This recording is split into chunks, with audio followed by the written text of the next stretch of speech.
ओम नमो नारायण. मित्रांनो, जर एखादा मुलगा किंवा मुलगी ह्यांचं लग्न जुळत नाही, घरामध्ये पाहुणे येतात परंतु काहीतरी सर्व काही ओके होतंय आणि ऐन वेळेवर ते तुमचा संबंध जुळत नाही, मानो या ना मानो, ह्यामध्ये तुम्हाला ग्रहांचा दोष असतो. त्याच्या अधिक आपल्याला काही पूर्वजन्माचे प्रायचित्त म्हणून आपल्या नशिबी आलेलं असतं.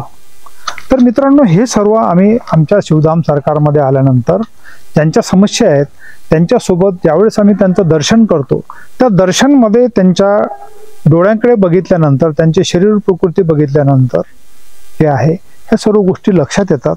आम्ही इथं तुमची जे आहे पंचांग बघतोय, प्लस तुमची सर्व कुंडली वगैरे ते पण सर्व बघतोय आणि योग्य ते निदान तुम्हाला देतोय. माझ्याकडे येणारा असा ज्यांचे लग्न जुळत नाहीत, पाहुणे येतात परंतु लग्नच जुळत नाहीत, मित्रांनो 90 दिवसामध्ये तुमचं लग्न झालंच पाहिजे, अशा पद्धतीचे आम्ही काही तोडगे इथं तयार केलेले आहेत. तर आपण यावे व या धार्मिक पूजनाचा सर्वांनी लाभ घ्यावा. ओम नमो नारायण.